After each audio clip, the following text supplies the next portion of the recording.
Hello, my name is Matthew Winters, and I'm going to be taking you through my business plan and SWOT analysis for my business idea of the Cucullin cap.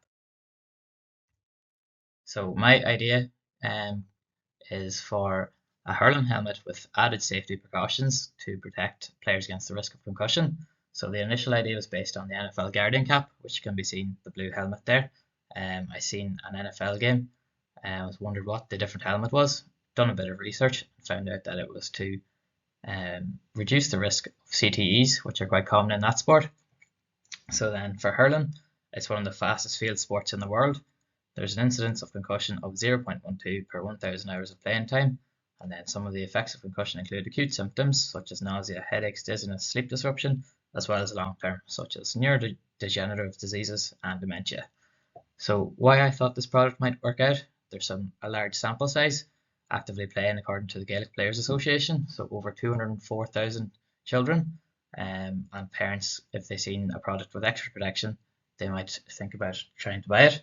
So some of the features, the cap includes a soft exterior with a viscous gel, coated interior instead of the old expanded polypropylene, as well as an adaptive face guard to include 180-degree peripheral vision to prevent blind spots and decrease the player's anxiety as they can see opponents coming towards them. So in the top right there, that is a shoulder-to-shoulder tackle, which is one of the most common causes of concussion. There's also a biofeedback LED to alert a coach of a possible concussion, and also use AI to monitor head accelerations. There will also be a subscription fee for an app which provides evidence-based information on concussions to be used by coaches and physios across Ireland. So this is my business model canvas here, and I've broken my business idea into 9 different sections. So we've got key partnerships, key activities, key resources, cost structure, revenue streams, customer relationships, channels, as well as value propositions and customer segments, which I'm going to talk about now. So this is my value proposition canvas. So on the right, we've got the customer segment, which is a hurler or camogie player looking for the best helmet on the market. So some of their customer tasks or jobs would be that they own a helmet. They want to own a helmet that looks good, lasts long and feels good, feel confident and feel fear-free on the hurling pitch. Some of the customer pains include being anxious about concussion or the long-term health risks, difficulty finding a helmet that balances safety, comfort and style. Some of their gains can be broken down into desired, which would be peace of mind, required, comfortable, lightweight and durable helmet, and expected, so enhanced head protection and quality. So some of the pain relievers then to act against the pains, so real-time monitoring and alerts reassure a player or a coach of safety, and the advanced impact absorption gel reduces concussion risk, as well as the slick, modern, customizable appearance. So some of the gain in creators, scientifically tested materials for best product protection, the AI and LED concussion alerts give objective feedback, and then from the product and service, so the core product is the Cucullin cap. It is an advanced hurling helmet with features such as viscous gel, external dampening sheath for extra protection, biofeedback LED, and an app for injury tracking. So relationships now, the next heading. So down the left is the stages, and across the top we've got customer goals, actions, touch points, emotions, and relationship building activities. So stage 1, awareness, learn about concussion risk and new helmet technology. Some of the touch points would be via social media, GA player safety campaigns, some of the emotions they might feel, curious, interested, and then relationship building activities, educational videos, and player testimonials. So channels can be both direct and partner driven. So direct would be via sales on the official website.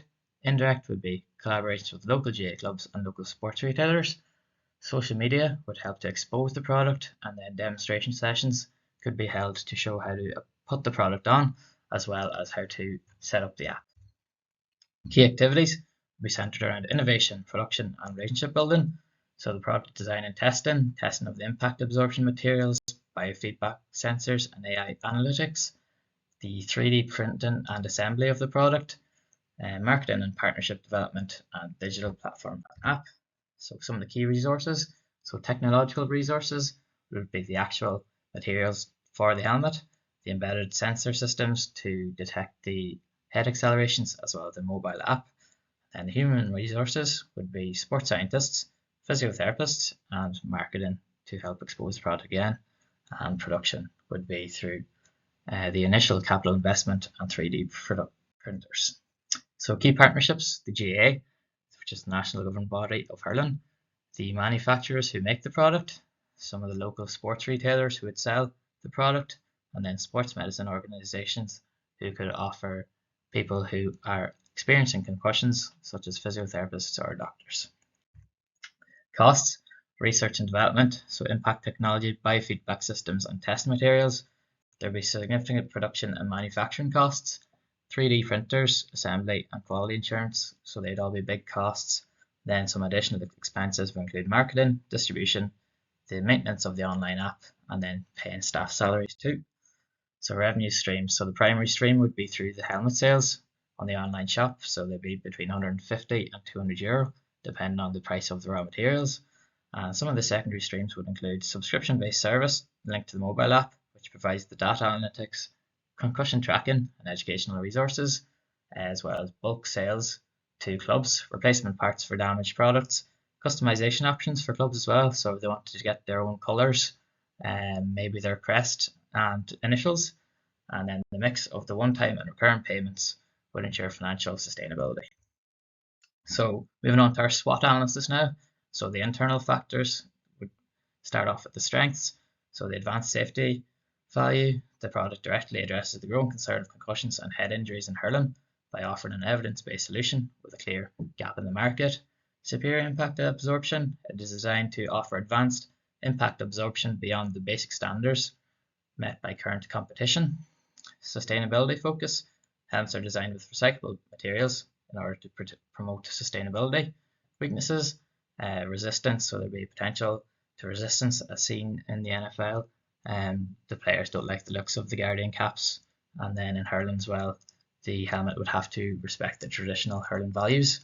Need to provide reliability, helmet needs to be reliable, and then the production costs would be quite high as well with the use of 3D printing and the sensor technology. So the external factors, so the opportunities, player welfare is a big priority in the GAA right now. The large market, so hurling would be the second most popular sport, and as I previously mentioned, over 200,000 children playing.